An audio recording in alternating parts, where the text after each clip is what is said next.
Alright guys, Penny's back. So let's check this film theory, what everyone got wrong about the Squid Game.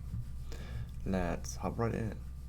You're thrown into a series of 6 mystery games with 400 other players. A pot of $44 million is on the line. But more importantly, if you lose, you die. Other channels have covered the tactics to winning the specific games. And honestly, the show itself does a pretty darn good job of showing you creative solutions to its various puzzles. But today, we're gonna help you survive when you're going in blind, just like the contestants. This is how to survive the Squid. Oh, okay. That is nice. How to survive the Squid Game. Okay, very interesting. Let's check this. Game. Mild spoiler warning for some of the games and strategies. Hello Internet, welcome to Film Theory, the show that's brought to you by our totally not made up sponsor for today's episode, USB power banks. Are you an off-duty police officer who went out of your way to infiltrate a secret society running a brutal death game in the hopes of discovering a long-lost family member? If so... Yeah, of course. Natürlich. Oh, a USB power bank is the product for you. This device fits into your pocket, is smaller than a cell phone, and can keep your camera powered for days on end, so that when you do finally perform a miraculous escape from Death Game Island, you have more than a few minutes of video and a 50-word notepad file to show for your efforts. USB power banks. Seriously, what were you thinking? Anyway, I finally got around to watching Squid Game, along with most of the rest of the US at this point, and I love... Oh my god, this animation is so crazy. So good. The series. It was tense, it was clever, it was also completely misunderstood by everyone watching it. You see, the thing is being called the next Hunger Games, the new Battle Royale, the cinematic version of Fall Guys. The thing is, these comparisons really miss the mark because fundamentally this isn't how the games in the show work. And if you're one of the people making that comparison, it's likely gonna get you killed. Don't worry, most of the characters in the series fell into the same trap and, well, let's just say it didn't end well for them. But have no... Yeah, because they died. What do you expected? Yeah, cool. Not everyone would know about this one, but yeah, in the end, they all had the chance to go and leave. No fear, MatPat is here. By the time you're done with this video, you'll understand the real way to survive the 6 rounds of playground games regardless of what individual challenges you're faced with. So the next time some random guy in a subway offers you 100,000 won to flip his paper square, or when season 2 finally launches, because let's face or you get slapped 1,000 times before that happened. Face it, this smash hit is absolutely getting itself a sequel. You'll be prepared to survive the Squid. So pay attention. The information... By the way, if you haven't watched the summary, the 3 minutes one, go check this out. It's so funny.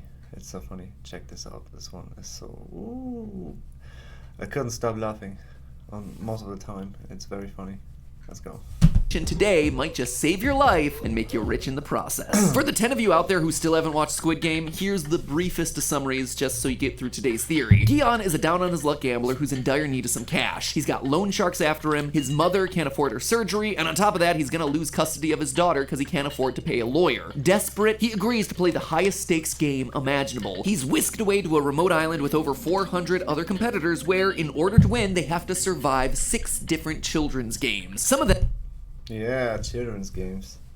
And in the end it comes out, it are children's games, but deadly children's games if you lose. And that's the point of this whole story here. Some are pass-fail challenges like red light, green light, where failure results in execution. Others are player versus player games like tug of war, where the losing team falls to their death. As for why you'd possibly want to risk your life in a game like this, well, each death adds 100 million won to the prize pool. 100 million won! Yeah, it sounds much, but in dollar or euros, it's not that much. 100 million. I don't know. I don't know. What was it? 76 million? No. Something not like that. I'm not really sure. I need to check this out. What is 100 million? But for each person, 100 million won, which means 100 million is the price for one life. You cannot calculate like that. It's a little bit strange, yeah. Can you believe that? Now all of you are scrambling to Google for that conversion rate. Don't worry. Yeah, the conversion rate, I don't know, but it's not that much for one life. So. I did it too when I was watching the show, and so did everyone else based on the Google Trends search results for won to US dollar conversion. It actually amounts to about $84,000 per death. Considering that there are 456 contestants, you're talking about a potential prize pool of $38 million. But be warned, once you start playing, you're not allowed to stop playing. And those who do refuse to play have to worry about clause number 2. Consent form clause 2. A player who refuses to play will be eliminated. When they say elimination, they mean a bullet and your head intersecting in an unpleasant way. The only way out once the games have started is... Consent form clause 3. If all of the players agree to stop playing, the games are allowed to end. Yeah, that's the chance they took. They end the game and suddenly by meeting the old man, or I don't know, they all came back. They all just returned to the game, even if they know they could die or not. And that's crazy. Because everyone want to use that chance to get that money to make their lives better, because they all have problems. And that's the point in this whole story of the series here. That's actually a mistranslation, by the way. It's if the majority of players vote to end the game. That's why subs are always better than dubs. So anyway, with the rules laid out, let's get to the strategy. Like I mentioned before, the players don't know what games they're going to be playing until they get to the Death Island. If they're observant, they can piece together clues based on the wall deck. Oh, the clues on the walls, yeah. Should have noticed this point earlier in the game, but afterwards you're always smarter than before, you know that. And yeah, but you can see it on the walls. There is this jumping over the bridge one, the licking game, the candy honeycomb licking game, the marble game, the rope pulling game. Yeah, and on the other side, I bet there's the others. You can see them. Yeah, pretty nice. I like that one. Decorations around them, but still, it's not going to give them much time to prepare or practice. And so that's what we're going to assume today, that we've just signed up and have no idea what's in store for us. In this massive game of death, what should our general strategies be? First, we shouldn't assume that just because people are dying, that this is a death game, because it's not. The rules state... Everyone here will participate in 6 different games. Those who win all 6 games will receive a handsome... Yeah, but there is only one that survived all the 6 games, and so just one person got the money at the end. So crazy. Cash prize. If you survive, you win. And sure, well, each death boosts the pot. It's not like a Battle Royale or Hunger Games scenario where there can only be one left standing. Here, there can be more than one winner, and that's... Can be, but it wasn't like that, because after every game, at least the half of the persons that were able to win died because they lose. And the licking game, oh yeah, in the marble game, they're split it in half, because you have 2 characters and they have to play against each other in the marble game, and so we have the persons who can win or who could win, split it in half. It's important. It means that the survival of one person or even a group of people is not directly negative to your personal survival, which then opens up the question, should you be sabotaging your fellow players in order to boost the prize pot and advance yourself? This is a dilemma that actually pops up repeatedly throughout the series. In the second game, Song-woo figures out the game before anyone else does, punching a shape out of a fragile honeycomb candy. Knowing this, he immediately chooses the easiest shape and then encourages the other players on his team to split up, getting them to take shapes that are much more difficult and much more likely to lead to their elimination. Obviously, there's all kinds of moral and ethical reasons why you shouldn't intentionally try to kill other people, but what Song-woo does here in Game 2 is one of the stupidest moves that we see anyone make across the entire series. The people he chooses to sabotage are people that have agreed to team up with him. The players who, in the event of a fight, are more likely to have his back as opposed to, say, planting a knife between his shoulder blades. Oh wait, that's exactly what we see happen. They come to his rescue the following night when everyone tries killing each other. But teaming up isn't just about keeping people in your personal alliance safe. Keeping more players in the game for longer means more chances for other people to help you survive. Again, take that honeycomb game as the example. In it, players are given a needle to punch out their shape, which is fine for easy shapes like a triangle, but not very effective for the more fragile shapes like the umbrella or star. However, one person in the group, our hero Gian, out of desperation comes up with a completely out-of-the-box strategy, ignoring the needle entirely and licking the candy so the shape can pop out. This, in turn, saves multiple other contestants who copy the strategy, people who otherwise would have been eliminated just like the rest. That's why it's stupid when the players try to kill each other between games 2 and 3, because the... Yeah, but they decided that themselves because they saw that Mafia, or what was it? Not Mafia, it was like some kind of Japanese gang or so. Killing the other person and the soldiers not stopping them. And so, yeah, they fight each other, and then the old man, the tricky old man, was somehow getting up to the top of the beds and was yelling, "Stop it! Rah, rah, rah, rah. Why won't we fight and kill each other? So we have no chance to win." Yeah, and so kind of weird thing is then that then the soldiers came in and stopped them, and that was weird, very weird, believe me. You noticed that while watching.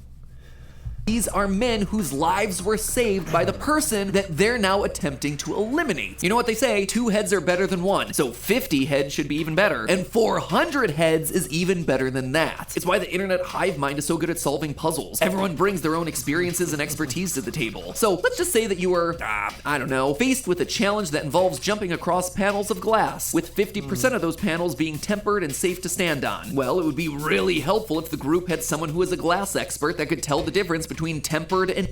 Yeah, they had one, but then they found it boring and kind of turned off the lights, so you couldn't see which one is which, and then, yeah, he were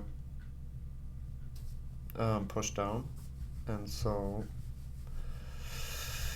yeah, so they kind of, this last 3 persons, Yu Yang and the girl and his good friend who was in university, were able to win this game, but the shock at the end of this is the rest of the glasses were like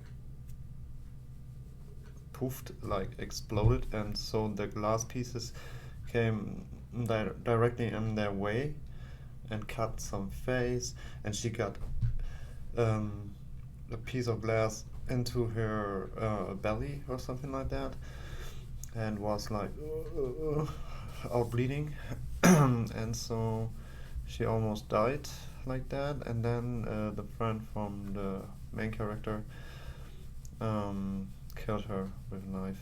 So, and then the last battle began, the Squid Game, and they punch in the face, fighting with knives, and so that the person killed itself by putting it into his throat, next to the throat, into the neck, something like that, and died. So, and then he was crying, "Oh, why are we doing that? Why are we fighting each other?" and blah blah blah. But he got the money, changed his hair red, and yeah, try to stop them now.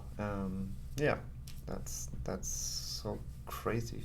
An untempered glass. Oh wait, that's exactly what happens. Except instead of sharing his knowledge, the glass expert hides this fact until the end, after practically all the other players have died. This is stupid, not just from a statistical angle, but also from a strategic one, considering that most of the games are timed. Everyone else, realizing that they're just blindly guessing on a coin flip that could cost them their life, wastes time. Every second that you're hiding your knowledge is a second that the group isn't making progress. As a result, our glassmaker, despite having the knowledge that should have kept him alive through this challenge, ultimately dies because he runs out of time. He runs out of time, he got thrown down, and then they seen which is right and jump just to the end. And he shared it from the get-go. Mostly everyone could have survived what was one of the most disastrous and difficult And challenges. that's what I meant when they exploded the glass windows like this, and then they came across them. Of the batch. Also, can I just digress here for a minute? This one bothered me. I just didn't really like this challenge. I get that it was a cool visual and interesting concept, but the challenge just didn't work for me. It didn't seem to be based on a playground game like all the others. The game makers cheat by turning off the lights midway through, which directly counteracts their whole That's what I everyone meant. has a fair chance motto. The whole putting people into a specific order felt unfair, and then the way they conclude it with a giant explosive finale puts everyone's lives at risk. It was just good spectacle, but also something that felt kind of cheap. Alright, rant over. Of course, there is the elephant in the room. Every player who dies adds more money to the prize pot, but that's the wrong way to think about it. Let's assume that, like we see in the show, there are 6 rounds, and that there will be at least 3 games that require 50% of the players to be eliminated. And that is exactly what I said before. That's what I meant, if you know what I mean. This would be games like Tug of War and Marbles, where some amount of Yeah, marbles. Marbles makes half, and Tug of War also. death is guaranteed. That means that your portion of the prize pot is already going to be sitting at a hefty 800 million won, 668,000 US dollars, even before any additional deaths from the other games. If you're someone like Gian, who has loan sharks to pay off, a family member surgery to pay for, and an ex-spouse to fight in court, that amount should cover everything while still leaving you with enough to make a down payment on a new house. There's also an economic principle called the law of diminishing utility, which states that if someone is down on their luck, having an extra $80,000 is a huge, massive deal. If you're Gian, that money has a lot of use. But if you're already standing to win over $600,000, another $80K on top is certainly nice, but no longer is the life-changing sum of money that it once was. Once your basic needs are met, as income increases, you gain a correspondingly smaller and smaller increase in your life satisfaction. You get a slightly nicer car, a slightly nicer house. Therefore, it's not something that's worth risking your life over. This is surprisingly a topic that That is some things you can attach on yourself if you are a smart guy and know how to make money, I think. Yeah, a little bit out of box thinking and yeah, that's it. So you don't need to play a live death game, I don't know. The last episode focuses on, though for spoiler reasons I'm not going to play the clip. Now don't get me wrong, I'm not saying that any winner of the Squid Games shouldn't have that money, but what I am saying is that there's a tipping point where each additional dollar earned is less and less worth risking your own life to achieve. And by just playing the game with survival as your first priority, you wind up with plenty of money to change your situation while also minimizing your risk of losing that life, so you know, you can go on and spend it. Obviously there's going to be rounds where you're forced to fight for your life and eliminate other players, but if you don't have to kill people, then don't. Never thought that's a sentence I'd have to say, but here we are. But there is one big concern that you have to be aware of. Clause number 3. At any point, the players can vote on whether or not to end the game. If the majority of players want out, that causes the game to end not just for them, but for everyone. In order for you to walk home with your money, you have to complete 6 games. But yeah, but they decided to stop after the first game while they seen everyone get shooted, that is eliminated, and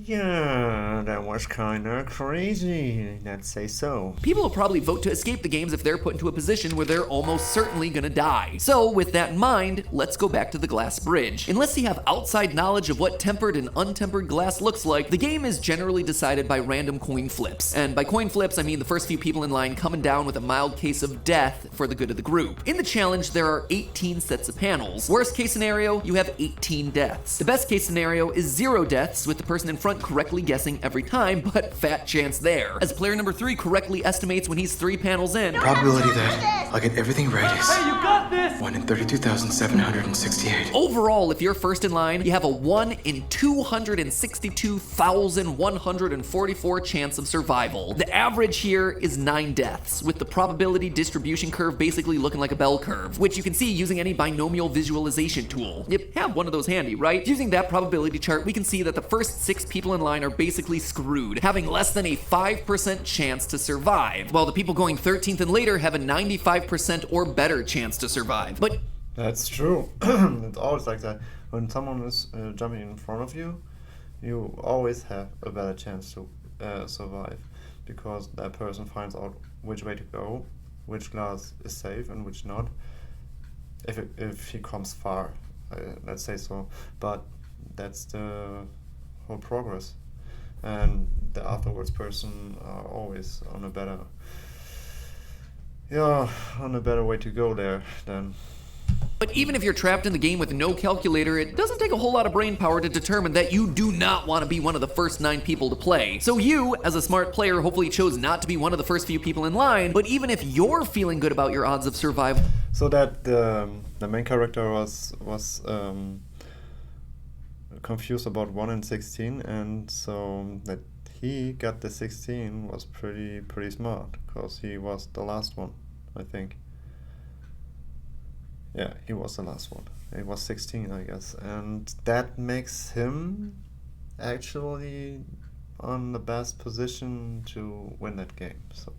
Remember that for you to actually make it across the bridge, you need the game to happen. Let's say that the game has been reduced to 13 players, and you're lucky enough to be 13th in line. That's good news for you. You have 95% odds to survive. However, yes, you probably won't make it across the bridge for the simple reason that there are good odds that the first 7 people in line are gonna nope the heck out of there, going with a majority vote to end the game. Meaning that even though you had the ideal position and would have won, you get nothing. Good day, sir. And you see, this is exactly what could have happened in the show. 16 players remaining, knowing that the first 9 were likely to die, they could have voted to end the game right then and there, and because they were in the majority, clause number 3 would have been enacted. Game over. Now let's take the alternate scenario. Let's assume knowledge was shared and everyone's cooperating. At this point, there would have been 2 50% elimination games, tug of war and marbles. In the best case scenario, 456 players would have been reduced to 114. Yeah. By the time you get to the bridge, even if every single one of those first 18 people in line got cold feet, they wouldn't have enough votes to end the game. And instead of most of them being wiped out, we'd expect an average of 9 of those players, or 8% of the 114 player group, to get eliminated. 92% of players surviving to get past this game, pretty darn good odds. In short, your chances of survival increase the more people are around you to take the blows. So now that we've spent a lot of time talking about what not to do, what can you do to increase your odds of surviving in Squid Game? Apart, of course, from playing nice with your fellow competitors. Well, the first one is obvious. Don't panic. Red light, green light is an easy game, and the timer was very generous as long as you stay calm and you use your time wisely. Also, just like with the 3 clauses, make sure that you're paying attention to the game's rules. For instance, we see Song-woo cheat at marbles by misdirecting his partner, but his method for collecting 20 marbles... that cheap trick where he put stones into his little bag that he made for him with a rope for pulling it around his neck. So yeah, and then he filled it up with some stones from a flower ground there, and yeah, and he thought he had the marbles, and the other guy here, Song-woo, wie heißt er, was like checking the others for another game. He said maybe too much survivors and they have to play against each other again. So he tricked him and gave him stones, and so he had all the 20 marbles and was winning and stepping out, while Ali was killed. Doesn't actually involve breaking any of the rules that are established by the game master. The player who manages to take all 10 marbles from their partner wins. Repeatedly throughout the series, we see players presented with an obvious solution, like the needle in the honeycomb game, and they just assume that because this is the default or recommended way to play the game, it must therefore be the only way to play the game. But rarely is that the case. You can lie to your partner and take his marbles. You can lick your candy until the sugar melts. The problem everyone falls into is that they assume certain rules are there when in fact they're not. In the Glass Bridge episode, we see that Gion was able to take a single marble as a keepsake with him, which ended up being relevant in that very game. A second, third, or 20 more marbles could have come in real handy with that one. Also, with that Glass Bridge, the rules just state that you have to jump from panel to panel. For this game, you will guess which one of the next 2 tiles is the tile made of the stronger tempered glass, and only step on those across the 18 pairs of tiles. But nothing said that you had to land on the middle of each panel. Landing with your feet on the supporting bars holding up the glass is going to reduce the weight on that glass, ultimately helping resist the brick. That was tricky. I was thinking about that one. I was thinking, why when the glass breaks they're not using their hands to hold on the side or so and not falling like that. But maybe then the soldiers were coming and just shoot them down. Yeah, I think it would be like that then. But it would be a way to survive, I think. A few minutes longer, maybe. I don't know. But it's quite interesting here to see what this guy is thinking about here. Yeah. Breakage. Is it breaking the rules? I don't know. Honestly, I don't think so. But here's the thing. You know that you're gonna die if you choose wrong, so why not try pushing the edges of the rules just a little bit when there's nothing else to lose? By taking a moment to think about the actual hard rules of the game and not automatically dismissing unconventional solutions by assuming that anything else isn't allowed, you might actually be able to find a loophole that allows you to survive. Lastly, use your surroundings. Not only are the walls giving you clues, but your clothes, the bed, the springs and the mattresses, all of it could potentially prove useful. Were you given a glass bottle yesterday as a part of your meal? Instead of breaking it to try and shank your opponents, why not bring it with you to your next game? Tug of war. Throw it onto your opponent's platform to throw them off balance, or put glass under their feet. Maybe cut the rope so neither side loses. Okay. Another thing that I want to get off my chest, this is just a terrible idea. I think that doll senses when you move around. That person in front of you is gonna stop at times that you don't expect or anticipate. If they get shot, that bullet might go through them and pierce you, or their dead body might knock into you. And instead of focusing on the game itself, you're gonna be focused on another person as you run down that field, which is not where your attention needs to be. In short, your #1 strategy to surviving the Squid Game should be to ignore Sung-woo. I think it would put us at a disadvantage if we just choose one.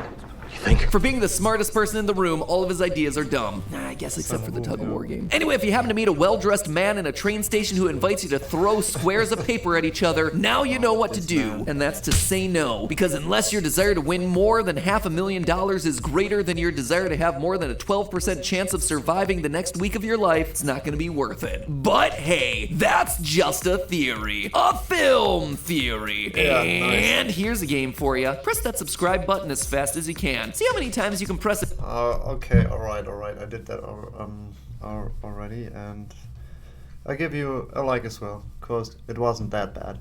I liked it. The meaning why I always been a little bit quiet is I like listening to what these persons have to tell me, and then I react, or I give my reaction to it. So that's why I look a little bit weird just sitting here and like this all the time. But yeah, if you like it, leave me a like. If not, then not. Yeah, subscribe when you feel it. And yeah, with that said, I'm out, and I see you in the next video. Bye bye, your Pani. Ciao ciao.